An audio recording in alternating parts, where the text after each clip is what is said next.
This is a quick video on taking higher roots on a TI-83 or 84. So let's start by taking 2 and raising it to the third power. That's 2 times 2 times 2, and of course that's 8. Now let's say we wanted to undo that. If we wanted to get back to the 2, that is, we'd want to take the cube root of 8, and we expect to get back to 2. So if you press the Math menu and go down to the cube root, that's number 4, so down to the cube root, and you want to take the cube root of 8, that will take you back to 2. So you might say, well, what about the cube root of something else? What if something went up by 20%? So that's 1.2 as a multiplier. And then the next year went down by 20%, so that's 0.8 as a multiplier. And then the year after that, let's say that it went up by 10%, so 1.1 is the multiplier. And we multiply those together. Now that's 3 things. If I want the average rate, then I need to take the cube root of this. So I'd go back into the Math menu, I'd go down to the cube root, and you'd say, well, I could type that number in again, or notice that right above the negative sign is ANS, so if I click second ANS, it'll actually take that previous answer and take its cube root. So notice that this says that it went up by about, well, that's 1.8% after all these changes.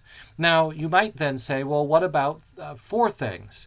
What if I want to take the 4th root?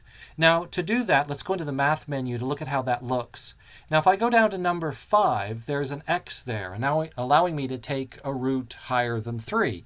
So maybe I want to take a 7th root.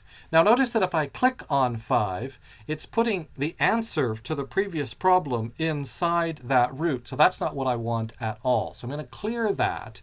I'm going to press 5 for a 5th root, go into the Math menu and down to that 5th option for the nth root. And notice that this has made the 5th root.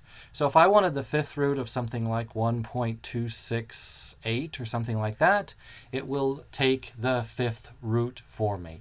Now let's make sure that this is really working. Let's take 2 and raise it to the 5th power. So 2 to the 5th power is 32. Now let's take the 5th root of that 32. In other words, let's undo that raising to the 5th power, and notice that we get back to 2. So this is really working. So if I want to take, I'm just going to do one more example, the 9th root of something. I enter the index first, then I go into the Math menu. I'm arrowing down to that 5, but you could press 5 on the keyboard. And notice that it's made that 9 into the index.